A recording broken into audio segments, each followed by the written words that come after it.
Shalom. Deus colocou querubins flamejantes ali para guardar o caminho da árvore da vida, e esse é Jesus Cristo. Deus colocou querubins no caminho que dava para a árvore da vida, e o caminho que dava para a árvore da vida é o que nós precisamos descobrir aqui nas Escrituras. Quem são esses querubins? Quem é o caminho?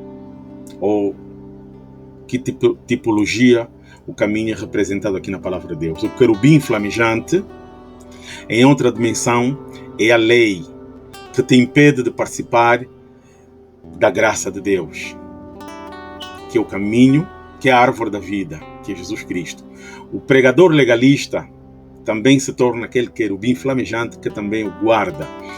Como é que ele guarda o caminho que nos leva à árvore da vida? Quando ele traz uma narrativa, uma pregação que é legalista, que desperta a consciência do pecado e de medo ou de morte no cristão.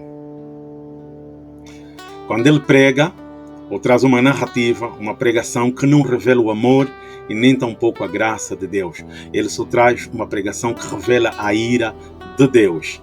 Então, este também pode ser aplicado aqui como querubim flamejante, com a espada. A espada é a palavra. Então, a espada que ele usa, a palavra que ele usa, impede com que o cristão entre para o caminho da vida. O caminho da vida é Cristo. Cristo é a palavra de Deus. Tem aqui alguns versículos, vamos tentar entender. Disse-lhe Jesus: eu sou o caminho e a verdade e a vida. Ninguém vem ao Pai senão por mim. Então, Jesus aqui está a dizer que ele é o caminho. O caminho para quê? Para a árvore da vida. Ele é o caminho que nos leva à verdade, e esta verdade, então, produz em nós a vida. Jesus é o caminho, e Jesus é a palavra de Deus. A palavra de Deus é o caminho que nos leva até a vida. Está em João capítulo 14, versículo 6. João capítulo 1, versículo 4, diz assim: nele estava a vida. Nele em quem? Nele em Jesus Cristo estava a vida. Nele, a palavra de Deus, estava a vida. E a vida era a luz dos homens. A vida era a revelação que a palavra trazia, e isso produzia vida dentro dos homens. Quando você recebe uma palavra que revela que você é filho de Deus, que Deus já te perdoou de todos os pecados em Cristo, que Deus te fez justo em Cristo, que Deus agora habita dentro de você, que o Espírito do Senhor e o teu Espírito são um Espírito só. Aqueles que se juntam ao Senhor são um Espírito com o Senhor. Isso traz vida para as células do teu corpo.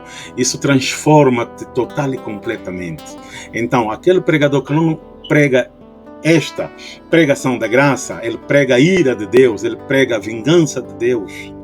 Este pregador é aqui uma analogia do querubim com a espada flamejante que impede o caminho para a árvore da vida, te impede você beber da água da vida, que é Cristo. Colossenses capítulo 1, versículo 27 diz: aos quais Deus quis fazer conhecer quais são as riquezas da glória deste mistério entre os gentios, que é Cristo em vós, a esperança da glória. Então está aqui a dizer que o mistério que Deus não revelou para Abraão, não revelou para Davi, não revelou para Moisés, ele revela agora a sua igreja. E o mistério é quem? Cristo dentro de vocês.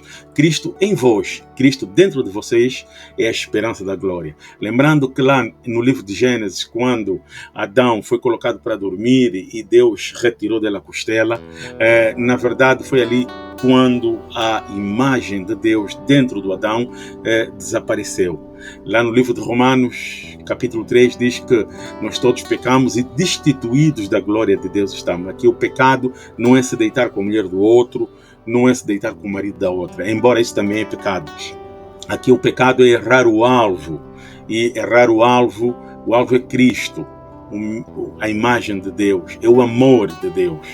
Então, hoje, na graça, nos foi restituída, nos foi dada de volta esta imagem que se perdeu lá em Adão. Já recebemos o mistério que esteve oculto, é Cristo dentro de vós, este mistério, ou seja, Deus te fez filho dele em Cristo Jesus.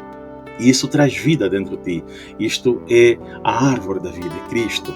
Então, Apocalipse capítulo 2, versículo 7 diz assim: quem tem ouvidos para ouvir, ouça o que o Espírito diz às igrejas.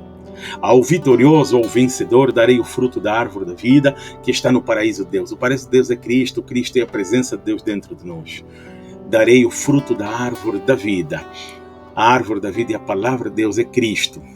Ao vencedor, mas vencedor de quê? De quem?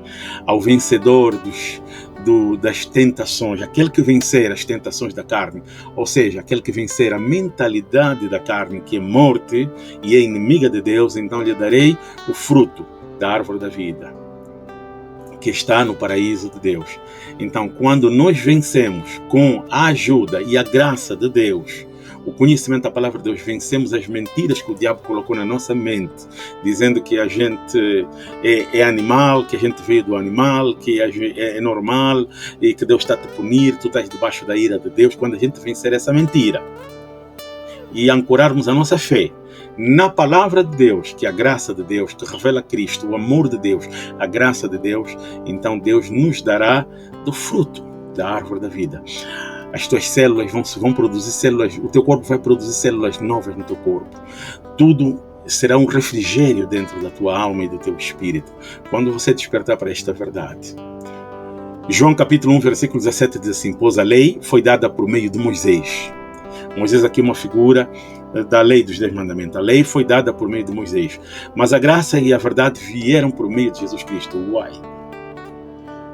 A lei não revelava a verdade estava dentro da lei, mas estava oculta, estava escondida, que é Cristo. Lembras que lá no primeiro versículo que lemos, João capítulo 14, versículo 6, Jesus disse que também a verdade. Então Jesus estava escondido dentro da lei. Mas quando Jesus veio na forma da graça, ele revelou a verdade que estava oculta, que estava escondida dentro da lei. E qual é a verdade? A verdade é a graça. Deus te colocou debaixo da graça dele. Tu não mereces, mas ainda assim Deus te fez por merecer. Tudo para a sua honra e a sua glória. Então a árvore da vida é a graça de Deus, é a palavra de Deus que revela o amor de Deus, o perdão de Deus, que revela a nossa salvação. Eu fico aqui hoje com este mini estudo. Deus abençoe o irmão e a irmã de uma forma grande e de uma forma tamanha. Shalom.